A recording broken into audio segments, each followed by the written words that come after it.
All right, today's lesson is 15.3, solving volume equations. And our essential question is, how do you write equations to solve problems involving volume of rectangular prisms?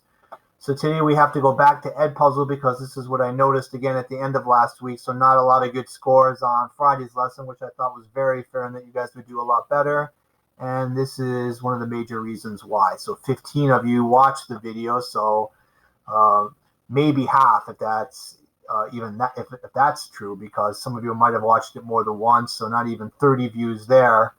And then take a look here, the surface area part 2. I know that was just a practice day, but not even half there. And then our last lesson before that on something new with surface area, which is definitely not an easy topic. Take a look at the number of views, 23. So not even everyone taking a look at that video, which doesn't surprise me when we got to those actual problems. When you were supposed to make your nets like that based off of the problems, people were clueless in their work, and that would explain why, because we're not watching the videos. All right, so again, we have less than 3 weeks to go, guys. Please stay strong. We're going to have to do our videos on Edpuzzle now because it shows me who does this. It's extra work for you and especially for me, but it's needed here as we come into our home stretch. All right, so here we go. Today we learned already how to calculate area, and that was our lesson on Thursday. Length times width will get you your base. So that's 2 dimensions right there. And volume is 3 dimensions. It's in a 3D shape. So there's another dimension coming out at you now, and that is where the height came in. All right, so on Thursday's lesson, you're supposed to count those boxes, and you're supposed to count the edges on your length, width, and height, which didn't go very well for a lot of you guys. All right, so it's all on how you look at it. And once you have those 3 dimensions, then you multiply them together, and then you have your 3-dimension cubic units on the inside. All right, so let's use this now. All right, here is our first problem. Samuel has an ant farm with a volume of 375 cubic units. The width of the ant farm is 2.5 inches, and the length is 15 inches. What is the height? All right, so what I'm going to do first is write my formula here.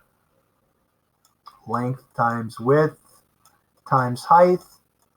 Why don't you guys now type in with the pieces of the problem you know, and then it'll show which piece you're going to have to solve. So type in what you know into your equation, and then the part that you're trying to solve will be left as a letter. All right, so here we go. This is what you should have done. It should have been 375 equals, all right, you have the width and the length. And so 15 is the length. All right, put it in parentheses. 2.5 is the width. And now you are solving for h, the height. All right, so how do I do this? I'm going to multiply those 2 numbers together. And once I do that, I am then going to divide from my total to get h. All right, I'm going to use my calculator here. You can use that today, but make sure that you set up your problem so I can see your thought process. So 15 times 2.5, all right, 37.5. All right, and now hopefully you guys can see what your answer would be. If h is a number and you times it by 3.75, how do you get to 375? All right, type that in now. All right, in case you can't see that, we'll use the calculator approach. All right, so again, in order to get a letter by itself when I'm multiplying, I need to do the opposite, which is divide. So I'm going to divide by 37.5. All right, and once I do that, I will get my answer, which will be very obvious afterwards if you didn't see it in the first place. Okay, and the answer is 10. And this is where that comes from. All right, so if 10 is h here, right? Whenever I multiply a number by 10, I take that decimal and then move it one place, and that equals my answer. All right, so that makes sense there. So my answer is 10. All right, 10 inches. All right, next type of problem. All right, find the height of this rectangular prism, which has a volume of 15/16 cubic feet. All right, so I'm not sure why that's not erasing. We'll continue here. So I'm going to set up my problem. All right, 15/16. All right, why don't you guys set up the rest of the problem, and then it'll show what you're trying to solve for. All right, so again, I'm plugging in my values into my equation. Length times width. And now again, I'm looking for my height. All right, so multiplying fractions, it's a lot easier than adding, subtracting different denominators because I just go across. All right, so now I have 3/8 on the bottom, right, times h equals 15/16. I know it's been a while since you guys multiplied and divided fractions, but that's how we do it here. So we're timesing by a fraction, so I need to divide by a fraction. Anytime you divide by a fraction, what you do is you multiply by its reciprocal. So you times by its flipped side. So that would be 8/3. Okay. So when I do that, I can cross reduce now. This one sets up very, very nice. So 15/3 here. I can divide them both by 3, and that becomes 5/1. This one here, I'm going to divide both sides by 8. So when I do that, that becomes 1. This becomes 2. I divide that by 8. So I have 5/2 as my answer. Okay, that's an improper fraction. I can make it into a mixed number, 2.5. But for purposes of checking my work now, I'm just going to put it right there. So 5/2, or 2.5. And now you can see I'm going to check my work by timesing my other pieces, and it should get me back to my volume. All right, so when I have fractions, I can take 2 at a time, right, which is nice. I'm going to do this one first, these two first.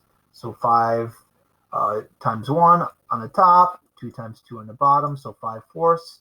And now I'm going to multiply the product times 3/4.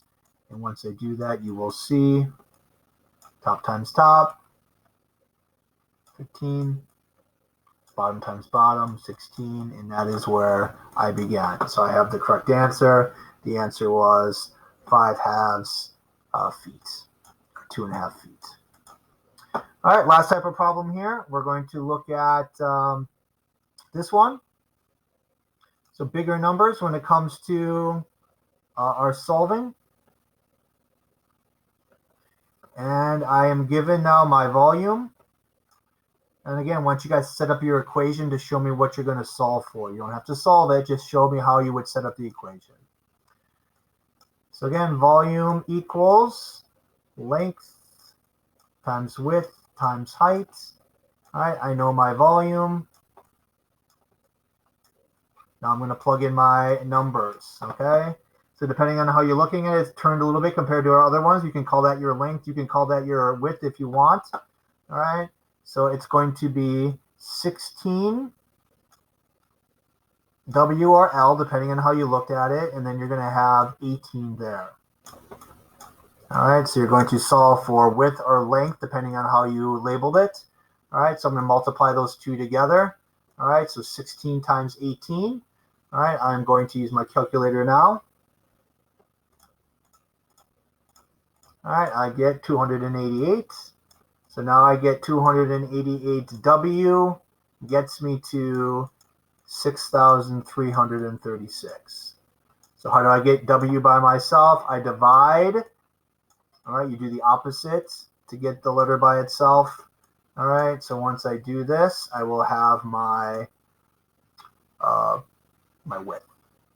So go back to my calculator.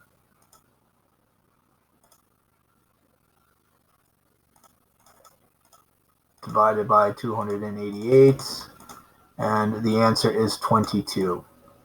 All right, so 22 centimeters goes here. And again, I can check my work by timesing by the other numbers, and I should get back to my volume up above. All right, I'm going to check my work with you here, just so you guys can confirm this with me. 22 times 16 times 18, and we are back at our answer, so we have it correctly. All right, so that's how you're going to do your problems today, okay? So it's a review, set up your equations, and then for your word problems down below, you're going to fill in the missing piece just like you did today in the puzzles. And just so I have a last question here for your Edpuzzle accountability, type in the formula for volume for a rectangular prism, please. All right, thank you. Any questions, let me know. Use the formula, and have a great day.